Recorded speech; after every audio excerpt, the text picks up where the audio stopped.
Mildred Hawkins straightened her faded floral house dress and peered out the living room window of her small, tidy bungalow.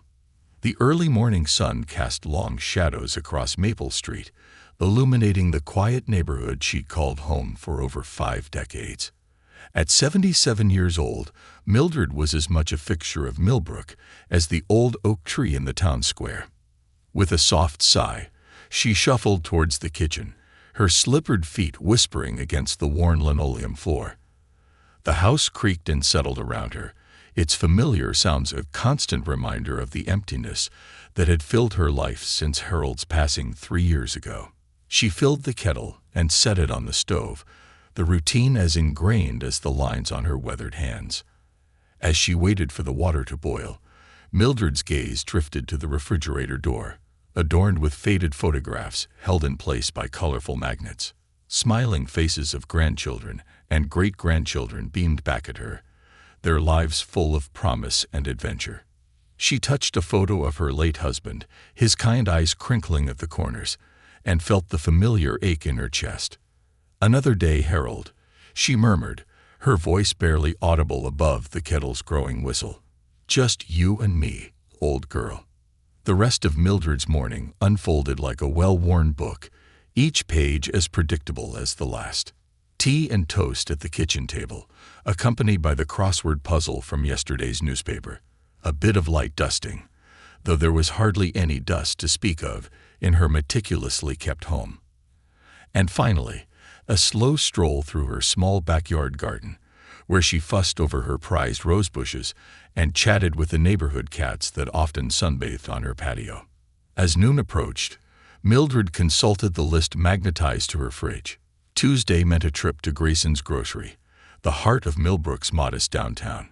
She changed into a pair of pressed slacks and a powder blue blouse, applied a touch of lipstick, and carefully pinned her silver hair into a neat bun. Presentation had always mattered to Mildred, a holdover from her days as a school secretary. "You never know who you might run into," she often said, though these days she seldom ran into anyone who had time for more than a polite nod or a hurried hello. The 6-block walk to Grayson's was Mildred's primary source of exercise and social interaction. She took her time, pausing to admire Mrs. Henderson's new flower beds or to wave at Mr. Thompkins as he mowed his lawn.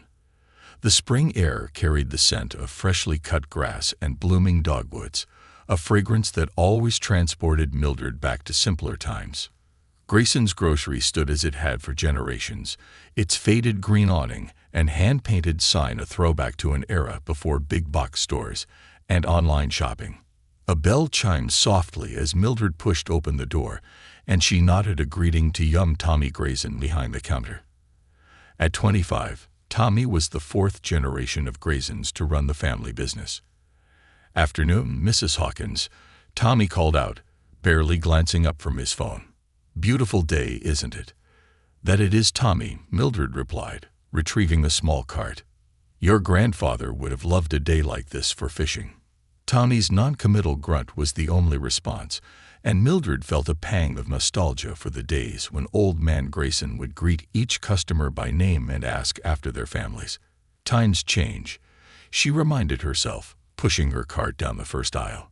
Mildred moved through the store with practiced efficiency, her shopping list guiding her from produce to dairy to canned goods.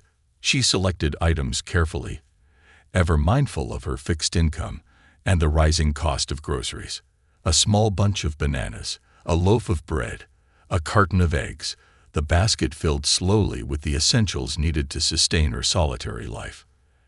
As she reached for a can of soup on the top shelf, Mildred felt a twinge in her lower back. She winced, stretching a bit further. Her fingertips brushed the can, nudging it just out of reach. Determined, she rose onto her tiptoes, ignoring the protest of her aging joints. "Need a hand with that, ma'am?" The deep voice startled Mildred, causing her to lose her balance. She stumbled backward, bumping into the solid form behind her.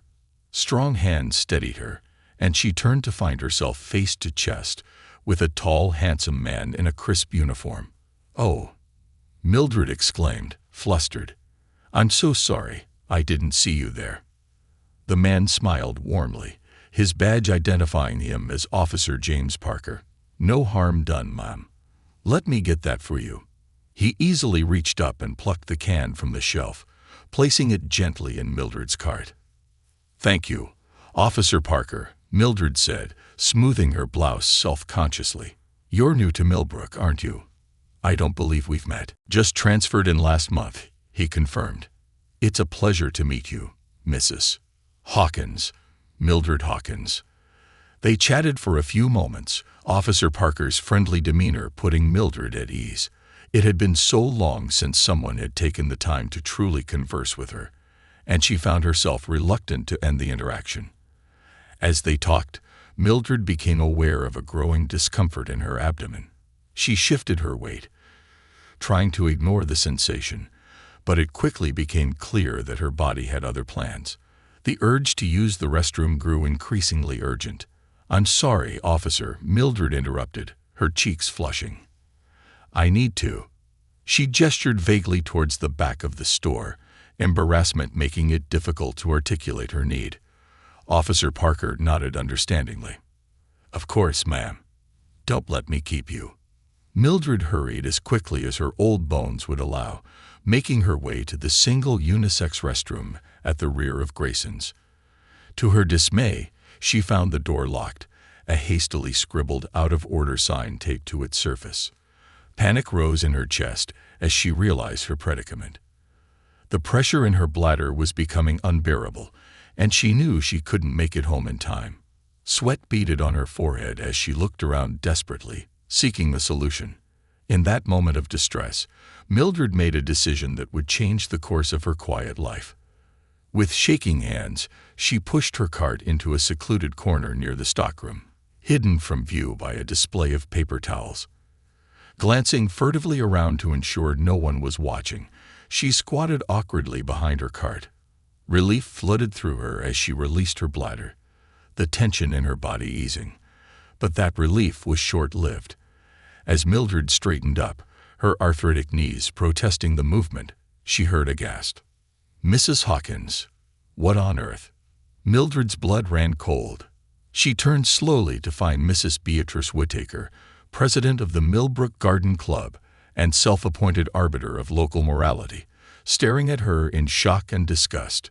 Behind Mrs. Whittaker stood Officer Parker, his expression a mix of concern and embarrassment. I, Mildred stammered, her mind blank with horror. She looked down to see a small puddle on the linoleum floor, damning evidence of her desperate act. Mrs. Whittaker's shrill voice cut through the stunned silence. "Tommy Grayson, come here this instant. You won't believe what this woman has done in your store." The next few minutes passed in a blur of humiliation for Mildred. Tommy appeared, his face contorted in revulsion as he took in the scene. Other customers gathered, drawn by Mrs. Whittaker's commotion. Whispers and disapproving glances surrounded Mildred as she stood rooted to the spot, her shame a palpable force. Officer Parker, to his credit, tried to defuse the situation. "Now, folks, let's give Mrs. Hawkins some space. I'm sure there's a reasonable explanation." But his words were drowned out by Mrs. Whittaker's continued exclamations and the growing murmur of the crowd. Mildred felt the weight of every stare, every whispered comment. Her carefully maintained dignity crumbled around her like a sandcastle in the tide. With trembling hands, Mildred reached for her purse, fumbling for her wallet. "I'm so sorry," she mumbled, her voice barely audible. "I'll pay for any damages. Please, I just want to go home." Tommy, recovering from his initial shock, stepped forward. His voice was gentle but firm. "Mrs. Hawkins, I think it's best if you leave now. Don't worry about the groceries or anything else. We'll take care of it." Mildred nodded mutely, unable to meet anyone's eyes. She shuffled towards the exit, the parting of the crowd before her like a perverse guard of honor. As she reached the door, she heard Mrs. Whittaker's voice, pitched low but still carrying clearly in the hushed store. "To think, at her age, it's disgraceful. What's become of our town when people can't even control themselves in public?" The bell above the door chimed cheerfully as Mildred stepped out into the afternoon sunlight, the sound a stark contrast to the turmoil in her heart. She began the long walk home, each step heavy with the weight of her humiliation. Neighbors she'd greeted warmly on her way to the store now averted their eyes or hurried past with tight smiles. News traveled fast in Millbrook, and Mildred could almost feel the ripples of gossip spreading out ahead of her. By the time she reached her little bungalow, Mildred was exhausted, physically and emotionally. She closed the door behind her, leaning against it as the tears she'd been holding back finally spilled over. The house that had seemed merely quiet that morning now felt like a tomb, sealing her away from a world that surely wanted nothing more to do with her. As the afternoon faded into evening, Mildred sat in her favorite armchair, a cup of tea growing cold on the side table. She stared unseeing at the darkening window, replaying the day's events in her mind. How could she ever show her face in town again? Would she be forever known as the old lady who couldn't make it to the bathroom? The thought of facing her neighbors, of enduring their judgment and pity, was almost too much to bear. For the first time in her long life, Mildred Hawkins felt truly old, truly alone, and utterly without hope. As she finally rose to prepare for bed, moving stiffly through her nighttime routine, Mildred caught a glimpse of herself in the bathroom mirror. The face that stared back at her was pale and drawn, eyes red-rimmed from crying. But there was something else there too, buried deep beneath the shame and sorrow, a tiny spark of defiance. "You've weathered worse than this, old girl," she whispered to her reflection. "Tomorrow's another day." With those words, Mildred turned out the light and climbed into bed. As she drifted off into an uneasy sleep, she had no way of knowing that this day, this horrible, humiliating day, was just the beginning. The incident at Grayson's grocery would set in motion a chain of events that would not only change Mildred's life, but touch the entire town of Millbrook in ways no one could have imagined. For now, though, Mildred slept and Millbrook buzzed with the latest scandal. The stage was set for an extraordinary tale of redemption, hidden talents, and the indomitable spirit of a woman who refused to let one moment of weakness define her golden years. The morning after the incident at Grayson's grocery dawned gray and drizzly, matching Mildred's somber mood. She lay in bed long past her usual rising time, the patter of raindrops against the window providing a melancholy soundtrack to her troubled thoughts. When she finally mustered the courage to face the day, Mildred moved through her home like a ghost, barely touching her breakfast and leaving the crossword puzzle untouched. As she absent-mindedly washed her teacup, Mildred's gaze drifted to the small door in the corner of her kitchen. For years, that door had remained locked, concealing a part of herself she'd hidden away long ago. With a deep sigh, she dried her hands and retrieved a small key from the back of a drawer. The door creaked open, revealing a narrow staircase leading to the attic. Mildred climbed slowly, her hand trailing along the dusty railing. The attic air was thick with the scent of old paper and forgotten dreams. She made her way to a large trunk tucked beneath the eaves, its brass fittings dulled with age. Inside the trunk lay the vestiges of a life unlived. Dozens of notebooks filled with elegant script, stacks of yellowed papers, and a collection of well-worn fountain pens. Mildred lifted out a leather-bound journal, running her fingers over the embossed cover. Opening it, she read the words she'd written so many years ago. April 15, 1962. Today, I finally told Harold about my stories. He laughed and said I should focus on more practical matters. Flights of fancy won't put food on the table or raise a family, he said. Perhaps he's right. What business does a small-town girl have dreaming of being a writer? Mildred closed her eyes, memories washing over her like waves. She'd always had a gift for storytelling, spinning tales that captivated her classmates and later her own children. But it was more than just idle imagination. Mildred had a way with words that breathed life into characters and painted vivid landscapes with nothing more than ink on paper. Her talent had first revealed itself when she was just a girl of 12. Miss Abernathy, her English teacher, had assigned the class to write a short story about their summer vacation. While most students turned in perfunctory accounts of family trips or lazy days by the creek, Mildred had crafted an enchanting tale of a magical garden hidden in the heart of Millbrook.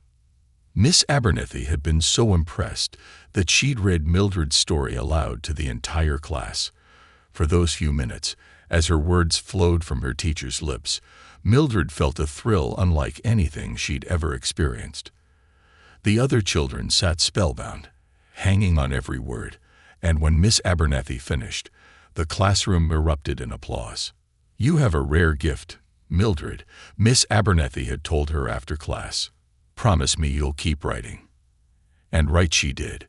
Through her teenage years, Mildred filled notebook after notebook with stories, poems, and the beginnings of what she dreamed might one day be novels. She wove tales of adventure and romance, of mystery and intrigue, all set against the backdrop of a small town not unlike Millbrook. But life, as it often does, had other plans for Mildred.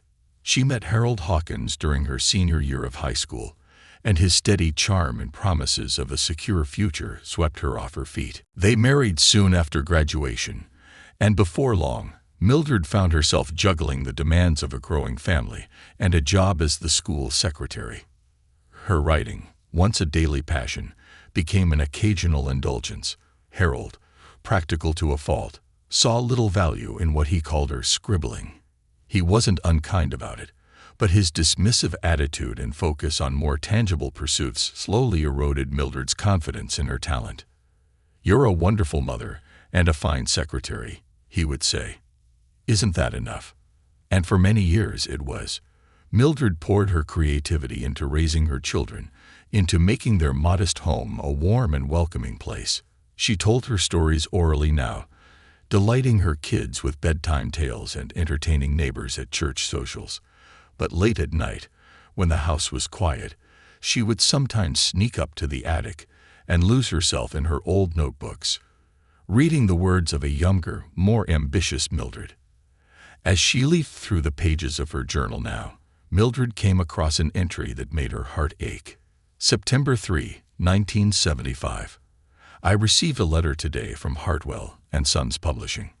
They love my short story and want to see more of my work. For a moment, I allowed myself to dream, but then reality set in. How could I possibly pursue this? The children need me. Harold's promotion means more responsibilities at home. And what would people think? A writer, at my age. No, it's best to let this go. Some dreams aren't meant to come true."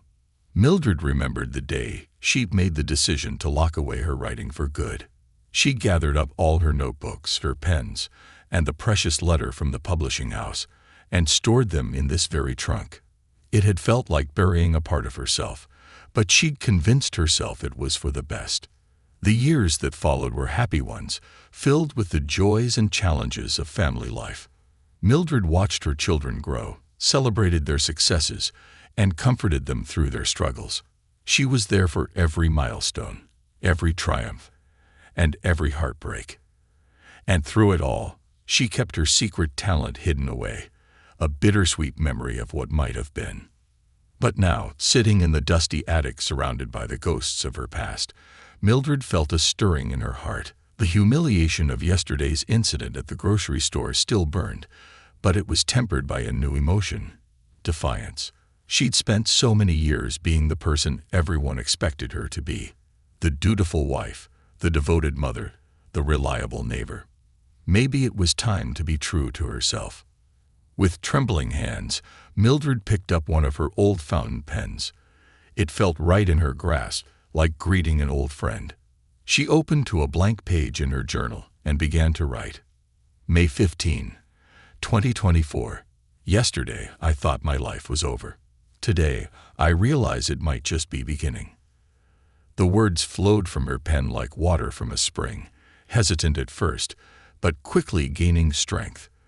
Mildred wrote about the incident at the store, but not just the bare facts. She delved into her feelings, her fears, and her quiet anger at a world that seemed all too eager to discard the elderly. As she wrote, she felt a weight lifting from her shoulders. Hours passed unnoticed as Mildred lost herself in her writing. The rain outside tapered off, and shafts of afternoon sunlight filtered through the attic's small window. When she finally set down her pen, Mildred was surprised to find that she'd filled several pages. Reading over what she'd written, she felt a spark of the old excitement. The words weren't perfect, but they were honest and alive in a way her writing hadn't been in decades. As she made her way back downstairs, joints stiff from sitting so long, Mildred's mind was awhirl with possibilities. Could she really do this? Could she, at 77 years old, finally pursue the dream she'd abandoned so long ago? The ringing of her telephone startled her from her reverie. For a moment, Mildred was tempted to let it go to voicemail, fearful it might be someone calling to gossip about yesterday's events. But a lifetime of ingrained politeness won out, and she answered. "Hello, Mrs. Hawkins. It's Officer Parker. James Parker from the grocery store yesterday. I hope you don't mind me calling. I got your number from the town directory." Mildred's heart raced. Was she in some kind of trouble because of the incident? Not at all. "Officer, how can I help you?" There was a pause on the other end of the line, and when Officer Parker spoke again, his voice was kind. "I wanted to check in on you, ma'am. Yesterday was, well, it was a tough situation. I hope you're doing all right." The concern in his voice brought tears to Mildred's eyes. "That's very thoughtful of you, Officer Parker. I'm managing." "I'm glad to hear it. Listen, Mrs. Hawkins, I want you to know that I've had a word with Tommy Grayson. That restroom should have been fixed weeks ago. What happened wasn't your fault, and he knows it." Mildred felt a wave of relief wash over her. "Thank you," she said softly. "That means a great deal to me." "You're welcome, Mom. And there's something else. I don't know if you're aware, but the senior center is hosting a writing workshop next week. My grandmother's attending, and she mentioned they're still looking for participants. I thought, well, I remembered you mentioned you used to keep a journal. Might be a nice way to get out and meet some new folks." The suggestion caught Mildred off guard. How strange that on the very day she'd reconnected with her old passion, this opportunity should present itself. Was it mere coincidence or something more? A writing workshop? She echoed, her mind racing. I'll certainly think about it, Officer Parker. Thank you for letting me know." After exchanging a few more pleasantries, Mildred hung up the phone. She stood in her quiet kitchen, feeling as though she were standing on the edge of a great precipice. Behind her lay decades of safety and routine, of meeting others' expectations. Before her stretched an unknown path, full of risk but also shimmering with potential. Slowly, deliberately, Mildred walked to her desk and picked up a pen. On a clean sheet of paper, she wrote in her elegant script, "Reasons to attend the writing workshop. Reconnect with my passion for storytelling. Meet new people and expand my social circle. Challenge myself to grow and learn. Show the town there's more to Mildred Hawkins than they think, because it's finally time to pursue my dream." As she looked at the list, a smile crept across Mildred's face. It was a small smile at first, tentative and unsure, but it grew stronger with each passing moment. By the time she picked up the phone to call the senior center and register for the workshop, it was a full-fledged grin. "Hello," she said when the receptionist answered. "This is Mildred Hawkins. I'd like to sign up for the writing workshop, please." With those words, Mildred set in motion a chain of events that would not only transform her own life, but touch the lives of everyone in Millbrook. Her long-hidden talent was about to see the light of day, and neither she nor her small town would ever be the same. As she hung up the phone, Mildred felt a sense of excitement she hadn't experienced in years. She climbed the stairs to her bedroom and stood before her mirror, meeting her own gaze with newfound determination. "Well, Mildred," she said to her reflection, "it looks like your story is just beginning." And with that, Mildred Hawkins, 77 years young, embarked on the next chapter of her life. A chapter filled with words, wonder, and the rekindling of a lifelong passion. The incident at the grocery store, once a source of shame, had become the catalyst for a journey of self-discovery and redemption. Millbrook would soon discover that behind the quiet exterior of the widow Hawkins lay the soul of a born storyteller, finally ready to share her gift with the world. The day of the writing workshop arrived with a mix of sunshine and scattered clouds, mirroring Mildred's blend of excitement and trepidation. She stood before her closet, deliberating over her outfit with an intensity she hadn't felt in years. Finally settling on a pair of crisp khakis and a soft lavender sweater, she pinned a small brooch, a silver pen that had been a gift from her late husband on their 40th anniversary, to her lapel. As Mildred locked her front door and set off towards the senior center, she couldn't help but notice the sidelong glances and hushed whispers from her neighbors. The grocery store incident was clearly still fresh in everyone's minds. She lifted her chin and pressed on, clutching her notebook like a shield. The Millbrook Senior Center was a modest brick building nestled between the public library and the town's only coffee shop.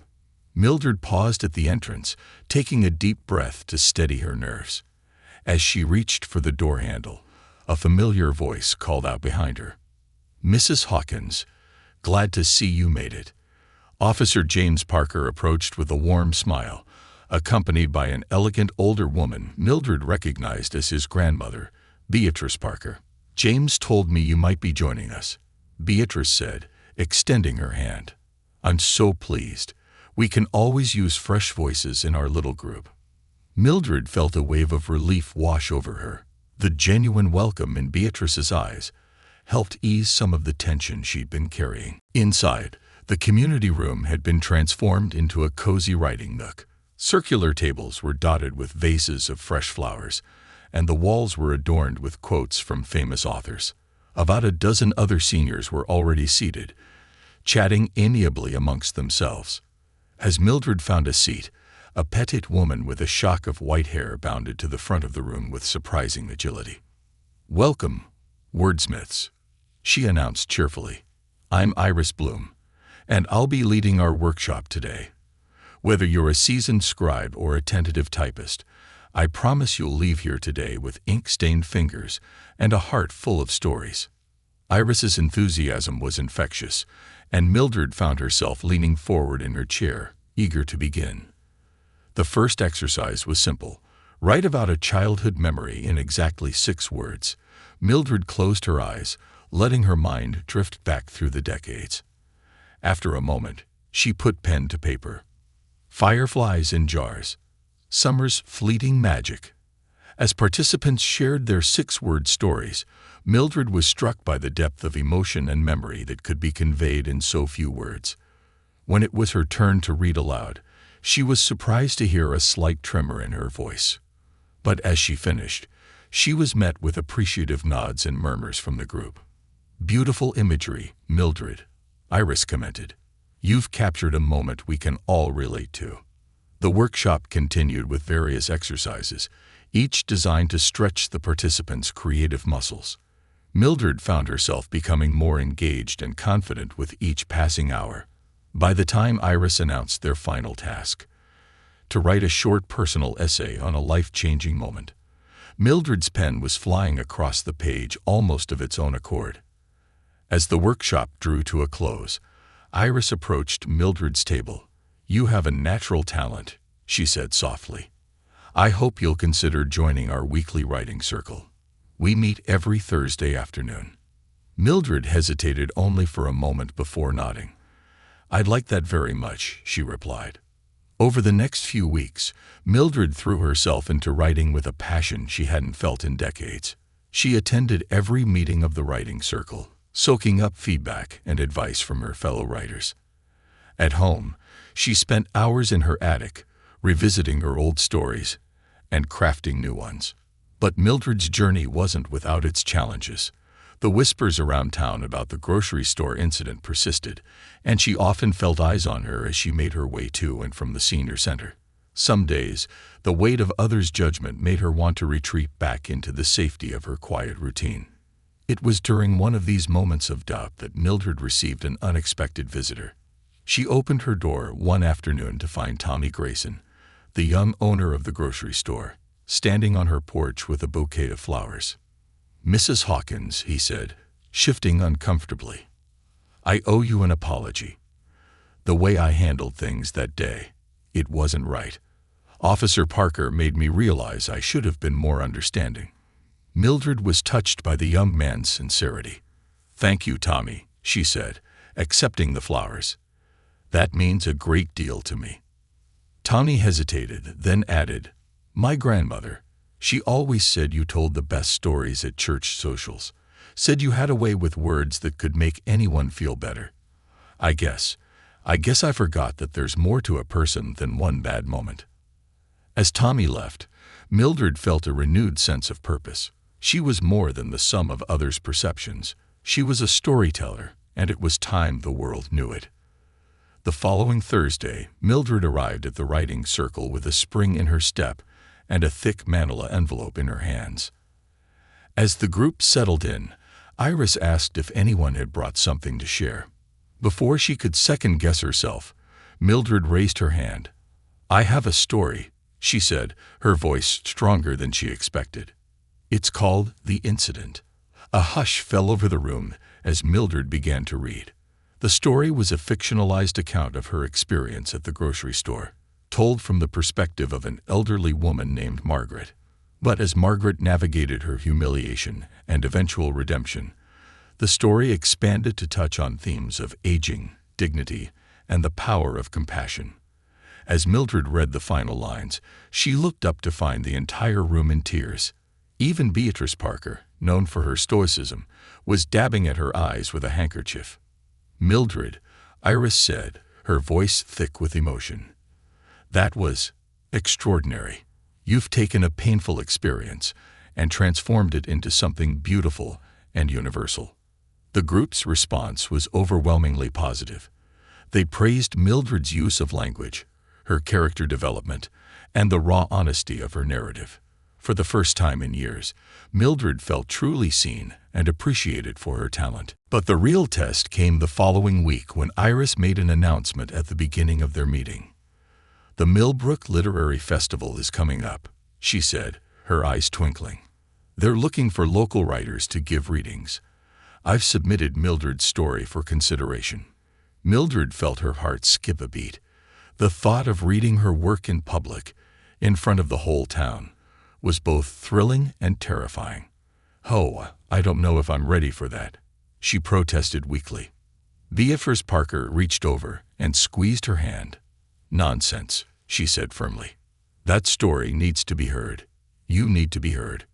Over the next few weeks, Mildred worked tirelessly to refine her story.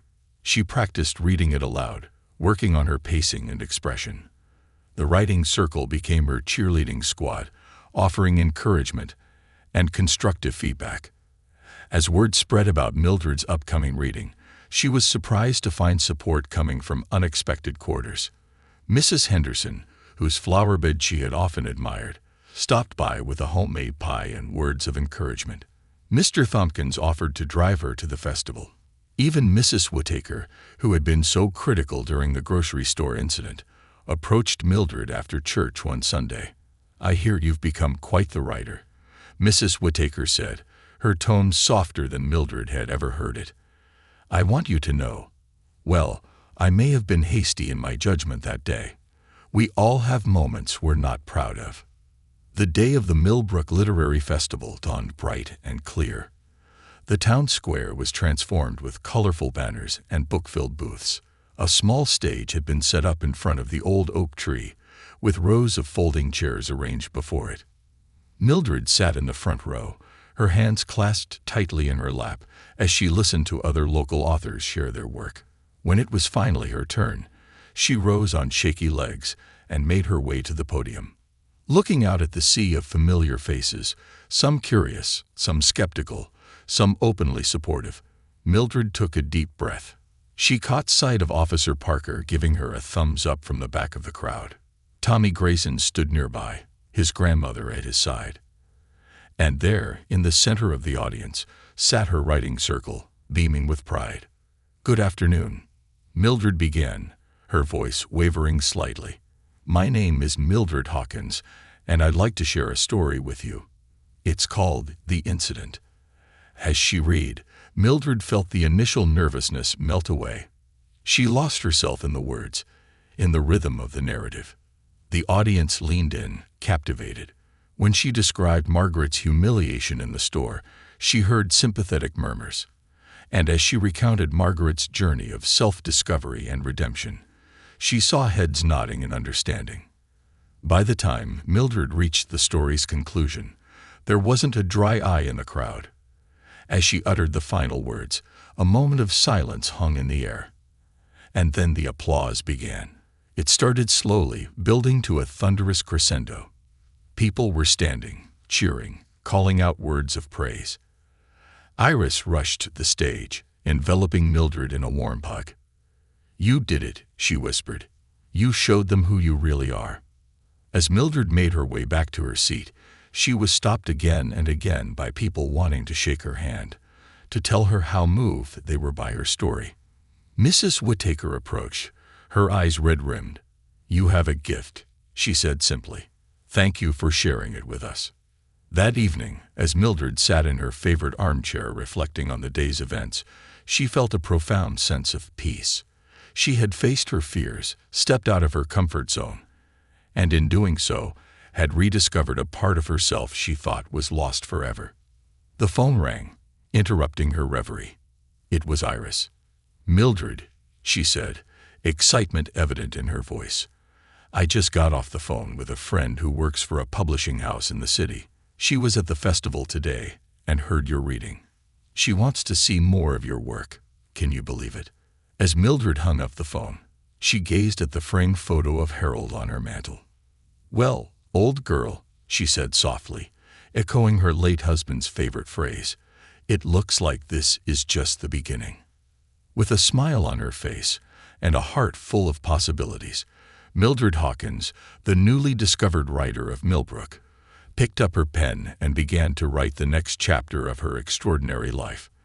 In the weeks following the Millbrook Literary Festival, Mildred Hawkins' life transformed in ways she could never have imagined. Her story, The Incident, became the talk of the town, spreading through Millbrook like wildfire. It seemed that everywhere she went, someone had a kind word or a thoughtful comment about her writing. The Millbrook Gazette, the town's weekly newspaper, ran a front-page article titled "Local Widow Finds Voice in Writing." The piece, written by eager young reporter Sarah Jenkins, detailed Mildred's journey from the embarrassing grocery store incident to her triumphant reading at the festival. Sarah's article captured the essence of Mildred's transformation, presenting her as a symbol of resilience and late-life renaissance. As Mildred walked down Main Street one sunny morning, she overheard two teenagers discussing her story outside the ice cream parlor. "I can't believe Mrs. Hawkins wrote that," said one, a girl with bright blue hair. "My grandmother used to say she was just a quiet old lady who kept to herself." Her friend, a lanky boy with glasses, nodded enthusiastically.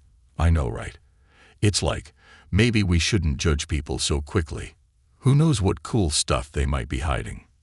Mildred smiled to herself as she passed by, warmed by the unexpected impact her words were having on the younger generation. The ripples of Mildred's story reached far beyond Millbrook's youth. At the next town council meeting, Mayor Franklin opened the proceedings with a reference to the incident. "Folks," he said, his voice gruff with emotion, "I hope you've all had a chance to read Mrs. Hawkins' story. It's made me think long and hard about how we treat our senior citizens in this town. We need to do better." This declaration led to a heated discussion about improving facilities for the elderly, including better maintenance of public restrooms and more benches along Main Street. Tawny Grayson, still feeling guilty about his role in Mildred's humiliation, volunteered to spearhead a senior-friendly business initiative. At the Millbrook Elementary School, Mrs. Patel's fifth-grade class embarked on a special project inspired by Mildred's story. Each student was tasked with interviewing an older relative or neighbor about their life experiences and writing a short story based on the interview. The resulting collection, titled Hidden Treasures, The Untold Stories of Millbrook, became a beloved keepsake for many families. Even the notoriously prickly Mrs. Whittaker seemed to have undergone a change of heart. She approached Mildred after church one Sunday, her usual haughty demeanor softened by what appeared to be genuine remorse. "Mildred," she began, wringing her hands nervously, "I owe you an apology. Your story, well, it made me realize how quick I've been to judge others. I'm not proud of how I behaved that day at the grocery store. Do you think? Might we start fresh?" Mildred, touched by Mrs. Whittaker's sincerity, readily agreed. This reconciliation led to an unexpected collaboration. Mrs. Whittaker, inspired by Mildred's creative resurgence, confessed to a long-abandoned passion for watercolor painting. Soon, the two women could be seen every Wednesday afternoon, Mildred writing and Mrs. Whittaker painting, in the gazebo at the town park. As Mildred's local fame grew, so did the demands on her time. She found herself invited to speak at the Rotary Club, the Ladies' Auxiliary, and even the high school's creative writing class. At first, these invitations terrified her. The thought of public speaking still made her palms sweat. But with each appearance, she grew more confident, discovering a natural talent for inspiring others with her words. One particularly memorable event was her visit to the Millbrook retirement home. Many of the residents had heard about Mildred's story and were eager to meet her. As she read excerpts from the incident, Mildred watched faces light up with recognition and empathy. After the reading, a frail woman named Dorothy approached her with tears in her eyes. "Thank you," she whispered. "You've made me feel seen again." That evening, as Mildred was preparing to leave, the activities director pulled her aside. "Mrs. Hawkins, would you consider running a writing workshop here at the home? Your story has sparked something in our residents. They're all talking about the lives they've lived, the stories they want to tell." Without hesitation, Mildred agreed.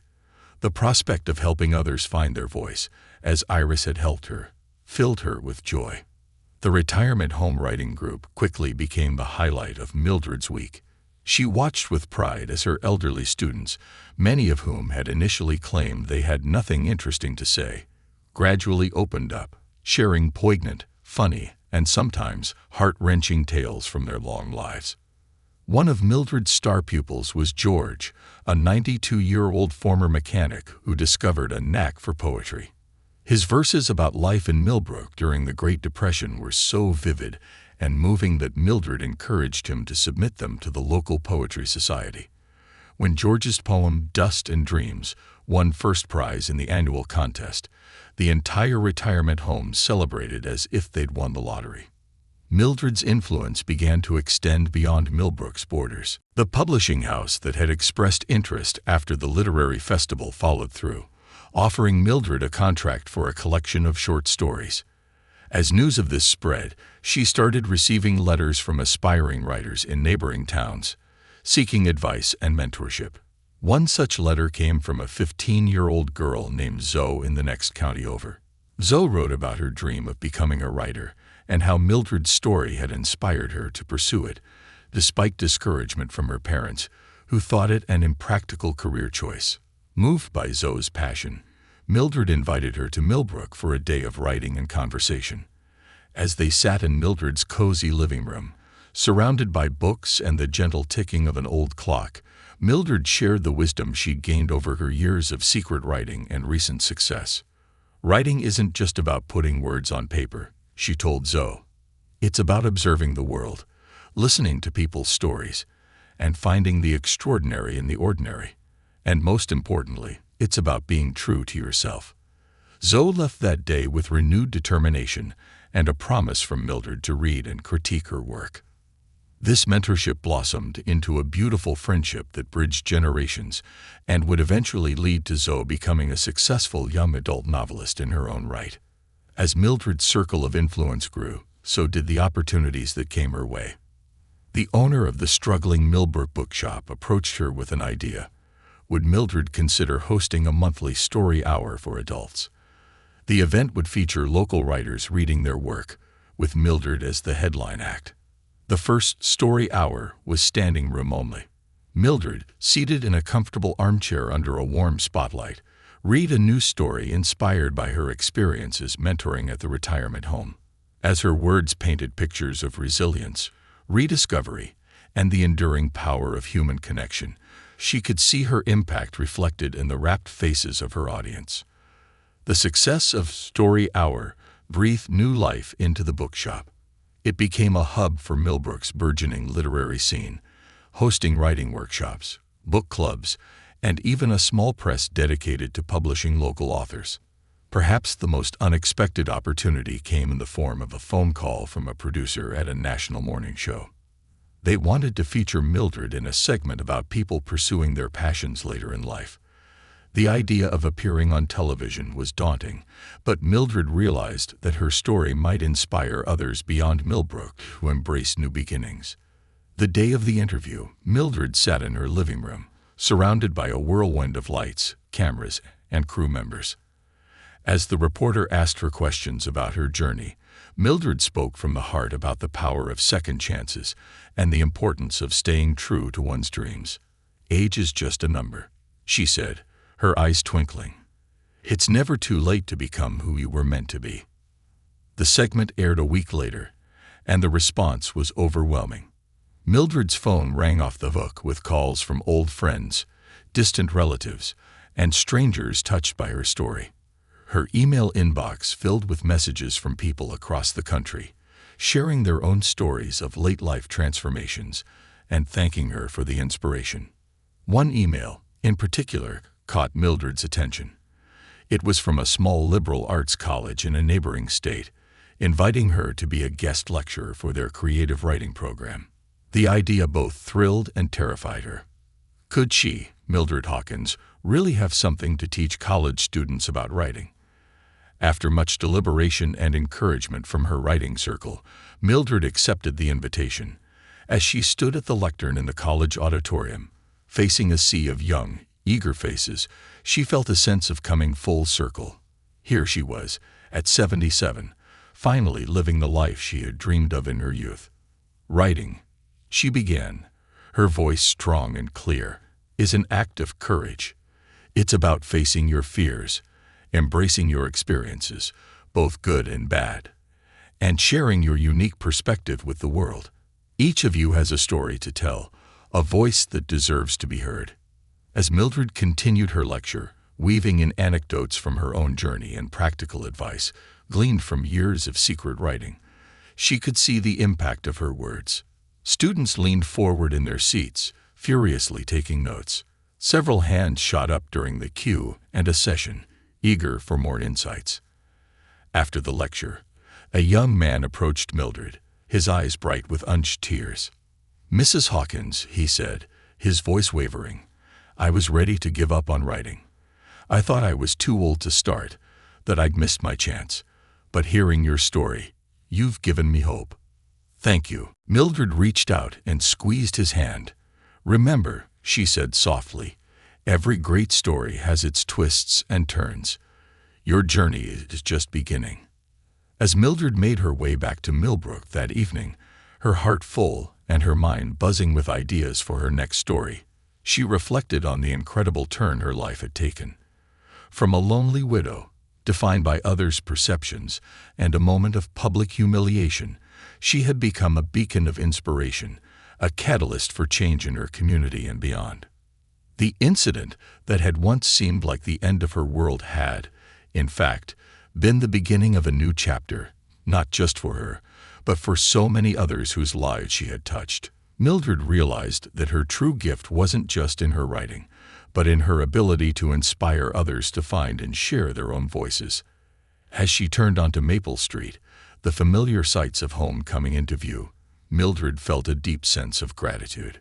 She had found her purpose, her place in the world, at an age when many thought life's great adventures were over.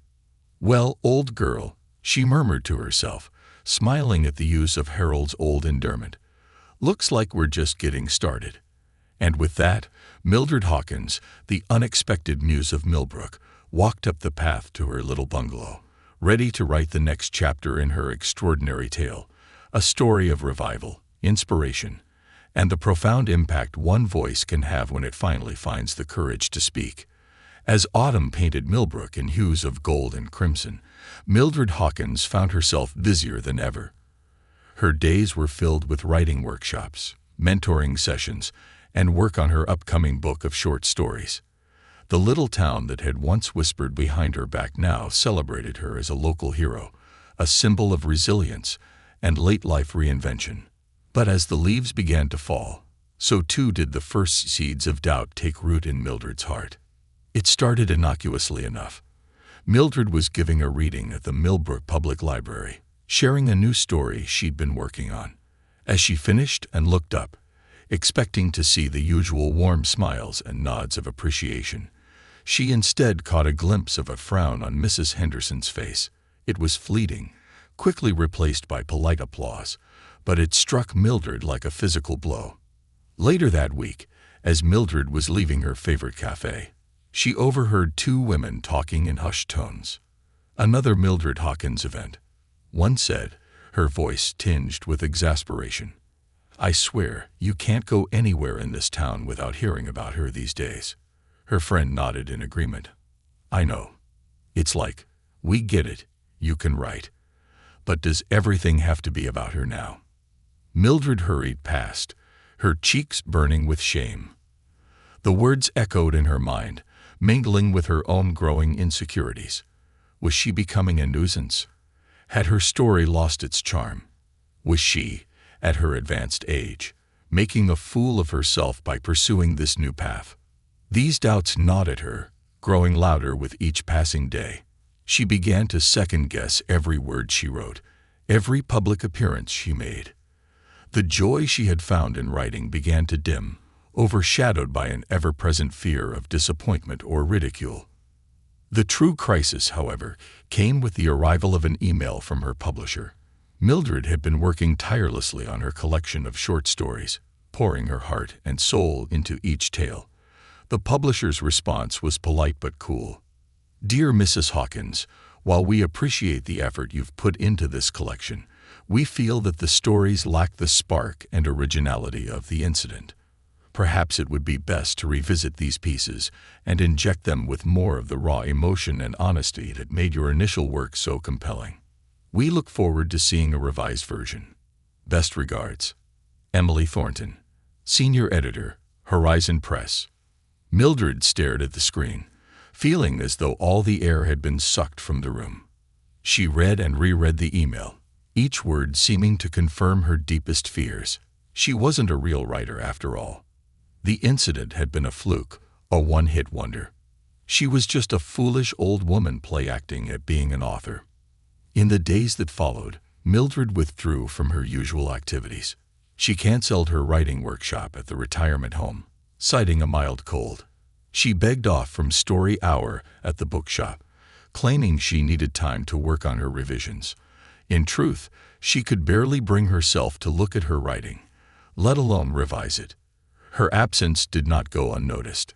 Iris from the writing circle called several times, leaving increasingly concerned voicemails.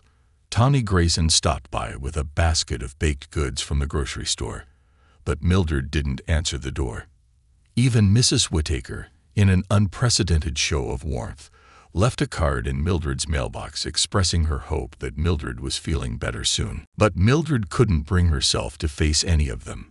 How could she admit that she had failed, that all their faith in her had been misplaced?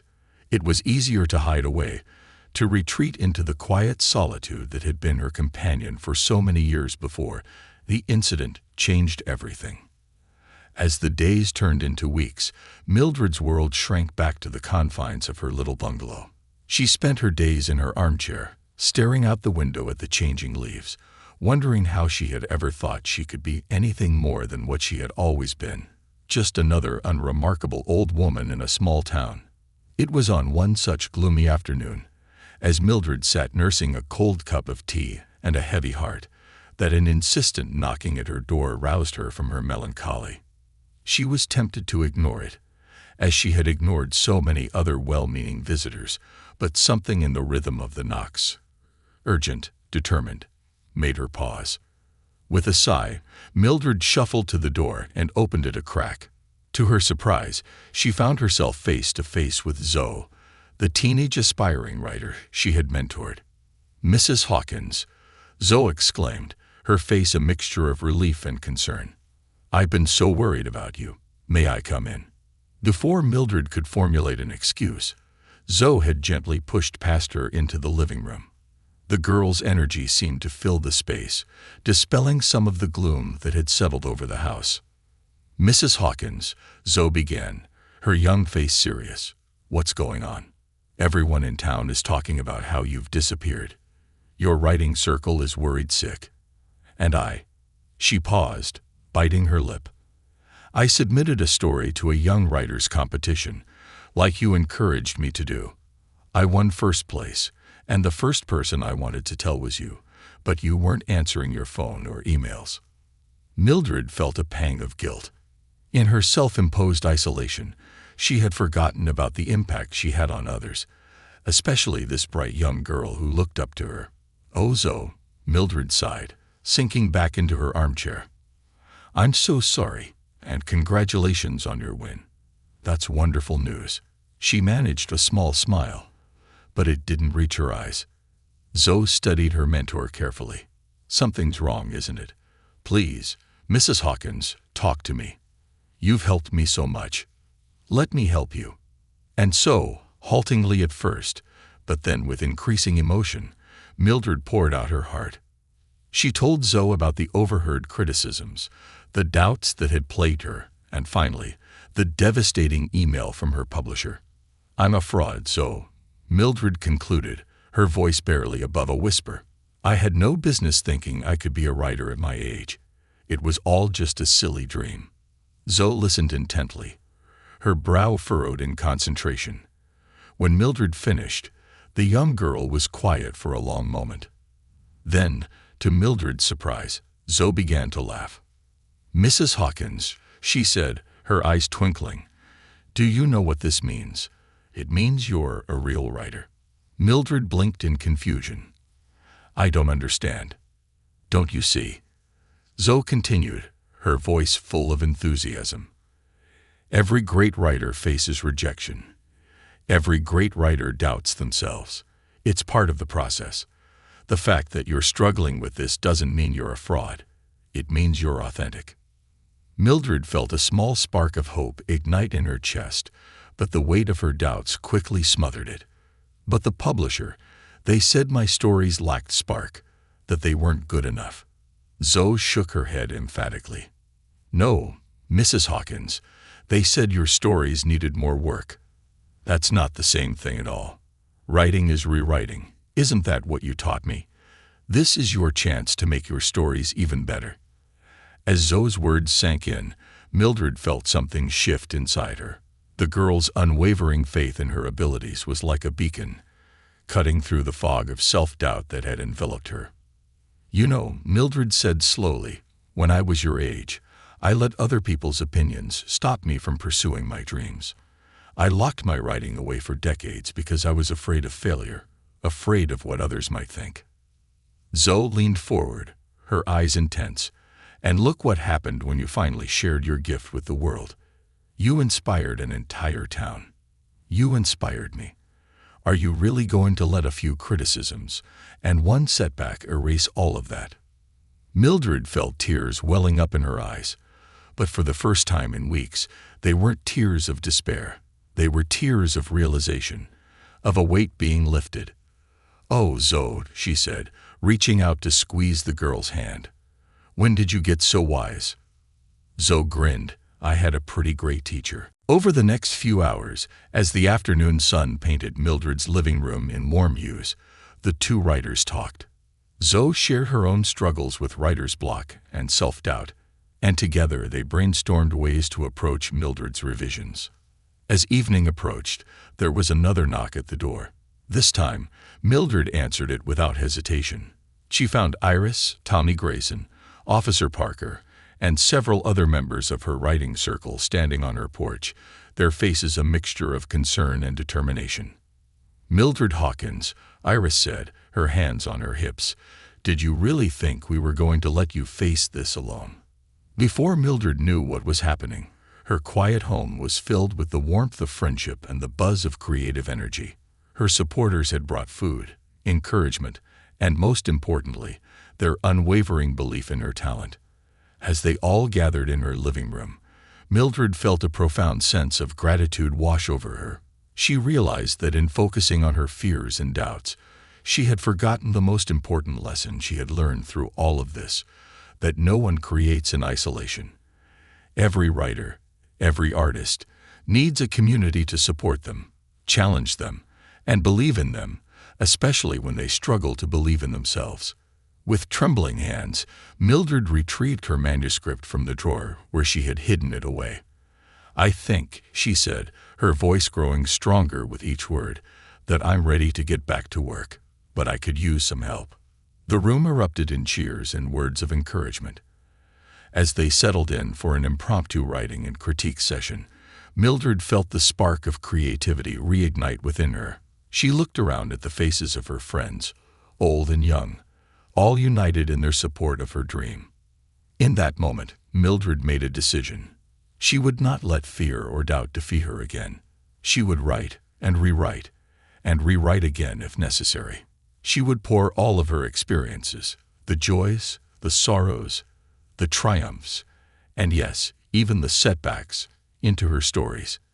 And she would do it not just for herself, but for every person who had believed in her, and for every late-blooming dreamer who needed to see that it's never too late to pursue your passion. As Mildred picked up her pen, she felt a familiar thrill course through her.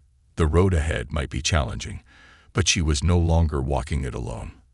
With her community behind her and her rediscovered confidence leading the way, Mildred Hawkins was ready to write the next chapter, not just in her book, but in her extraordinary life. "All right, everyone," she said, her eyes twinkling with renewed purpose. "Let's make some magic." And with that, surrounded by the warmth of friendship and the promise of new beginnings, Mildred began to write once more, her pen flying across the page as if making up for lost time. The setback that had threatened to end her journey had instead become a turning point, a moment of growth that would infuse her writing with even greater depth and authenticity. As the night wore on and ideas flowed freely, Mildred realized that the struggle, the doubt, the perseverance, was all part of the beautiful, messy process of creation, and she wouldn't have it any other way. 5 years had passed since Mildred Hawkins first shared her story, the incident at the Millbrook Literary Festival. The town of Millbrook had changed in subtle yet profound ways, and at the heart of that change was the woman everyone now affectionately called Millbrook's literary lady. On a warm June morning, Main Street was abuzz with activity. Colorful banners fluttered in the breeze, proudly proclaiming the first annual Millbrook Words and Wisdom Festival. The event was the culmination of years of growth in the town's literary scene, all sparked by one woman's courage to share her story. At the center of it all, looking both bemused and proud, stood Mildred Hawkins. At 82, she cut a striking figure, her silver hair styled in a chic bob, her eyes bright behind fashionable glasses, and her posture straight and confident. She wore a beautiful blue dress that complemented the medal hanging around her neck, the Millbrook Lifetime Achievement Award, presented to her just the night before in a ceremony that had brought tears to many eyes. As Mildred made her way down Main Street, she marveled at the transformations around her. The once struggling Millbrook bookshop was now a thriving hub of literary activity, its windows displaying works by local authors alongside national bestsellers. Next door, a new cafe called Inkwell had opened, its walls adorned with quotes from famous writers and its menu featuring items named after literary classics. Mrs. Hawkins called a familiar voice. Mildred turned to see Zoe, now a poised young woman of 20, hurrying towards her. "I was hoping to catch you before the festival officially starts. I have news." Mildred's face lit up at the sight of her protégé. "Zoe, my dear, what news?" Zoe's eyes sparkled with excitement. "I just heard from my agent. My novel, the one you helped me revise. It's going to be published." Mildred let out a joyful laugh and embraced the young woman. "Oh, Zoe, that's wonderful. I always knew you had it in you."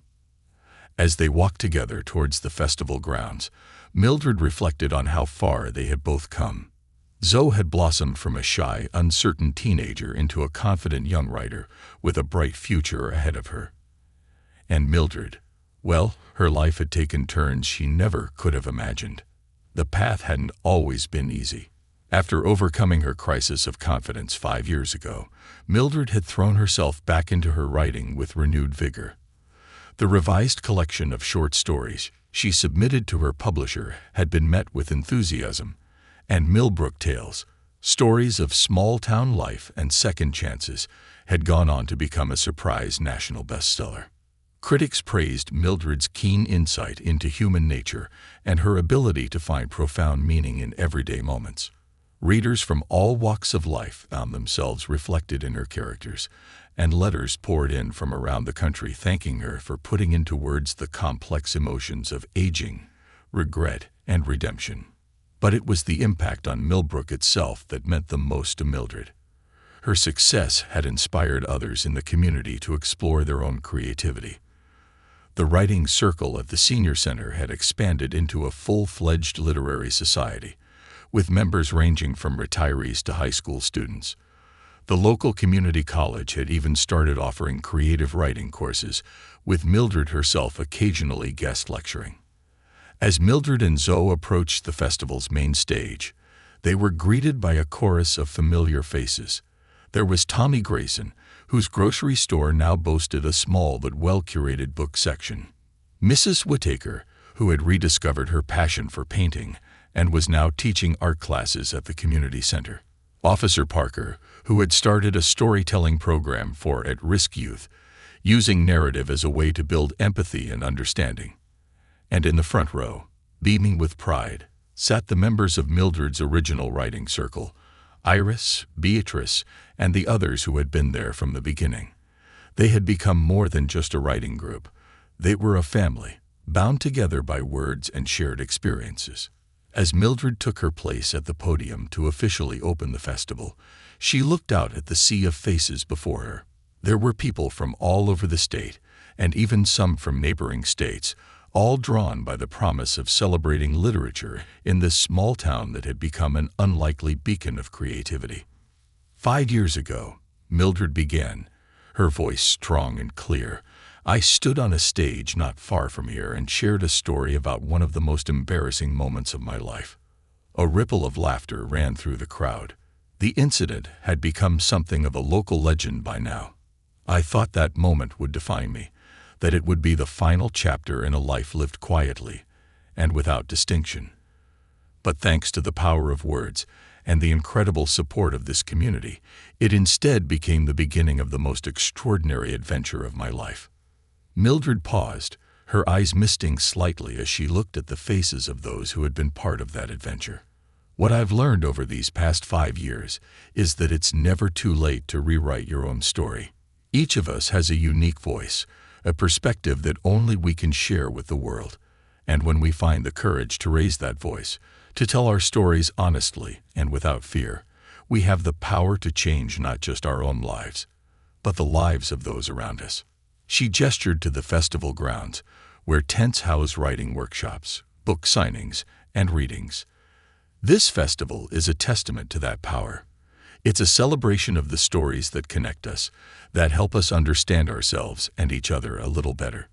Whether you're here to share your own writing, to discover new voices, or simply to soak in the joy of words, I hope you'll leave here inspired to keep turning the pages of your own story. As Mildred concluded her speech to thunderous applause, she felt a profound sense of gratitude wash over her. How different her life might have been if she had let shame and embarrassment silence her 5 years ago. Instead, that moment of humiliation had become the catalyst for a journey beyond her wildest dreams. The festival was a whirlwind of activity.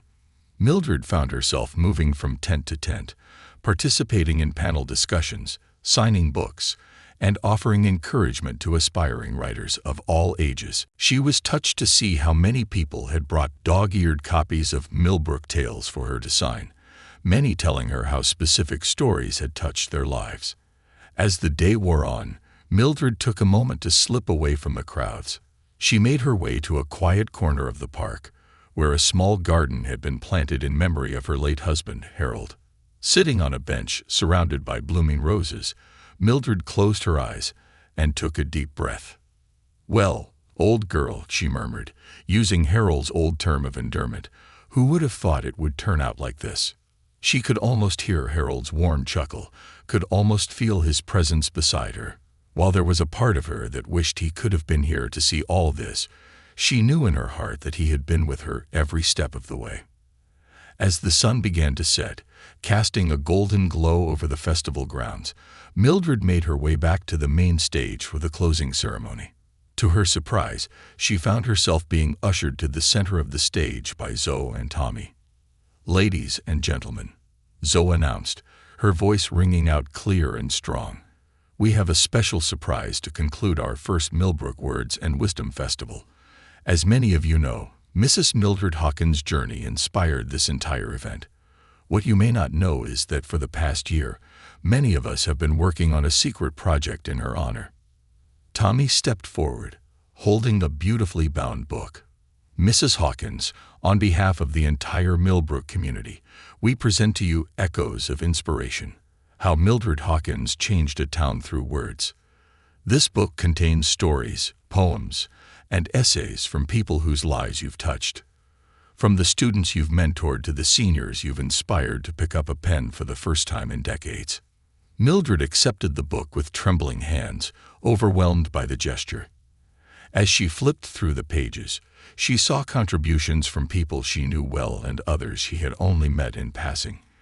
Each piece was a testament to the ripple effect of her journey, showing how one person's courage to tell their story could inspire countless others to do the same. Tears flowed freely down Mildred's cheeks as she hugged Zoe and Tommy. Looking out at the crowd, she saw not just the faces of her Millbrook neighbors, but a community of storytellers that extended far beyond the town's borders. There were people who had traveled from other states after reading her book, aspiring writers who had found the courage to pursue their dreams because of her example, and fellow late bloomers who had discovered that it's never too late to start a new chapter. In that moment, Mildred realized that her legacy wasn't just the books she had written or the awards she had won. It was the lives she had touched, the stories she had helped bring into the world, and the culture of creativity and empathy she had helped foster in her beloved town. As the festival came to a close and the crowds began to disperse, Mildred found herself surrounded by her closest friends and supporters. They walked together down Main Street, their laughter and animated conversation echoing in the warm evening air. Mildred's little bungalow, once a retreat from the world, was now a gathering place for this eclectic group of writers, dreamers, and late-life adventurers. As they settled in her living room, sharing stories and plans for future projects, Mildred looked around with a heart full of joy. There was Iris, still leading the writing circle with boundless enthusiasm. Mrs. Whittaker, sketching ideas for a new painting in a well-worn notebook. Officer Parker, discussing his plans to expand the youth storytelling program to neighboring towns.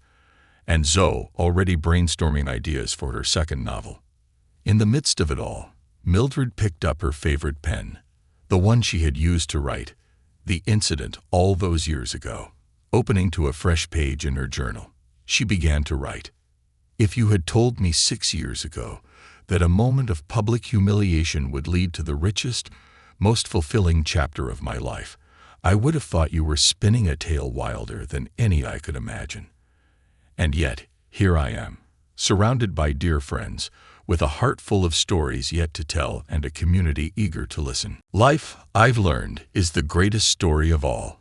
It's filled with unexpected plot twists, moments of both heartache and triumph, and characters who surprise us at every turn.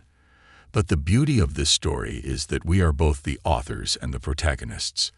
With every choice we make, every word we write, we have the power to shape our narrative. To anyone reading this, whether you're 18 or 80, I urge you, don't let fear of judgment or the weight of years silence your voice. Your story matters. Your experiences, your insights, your unique way of seeing the world. These are gifts that only you can give. Share them boldly, Nurture the creativity in others, and watch as your words create ripples that reach farther than you ever dreamed possible. For in the end, it is not the years in our life that count, but the life in our years. And what a grand adventure it can be when we have the courage to pick up the pen and write our own story. As Mildred set down her pen, she looked up to find the room had fallen silent. Her friends were watching her with knowing smiles, recognizing the familiar look of inspiration on her face. "Another story brewing, Mildred?" Iris asked with a twinkle in her eye. Mildred smiled, feeling the familiar excitement of a new idea taking shape. "Always, my dear, always.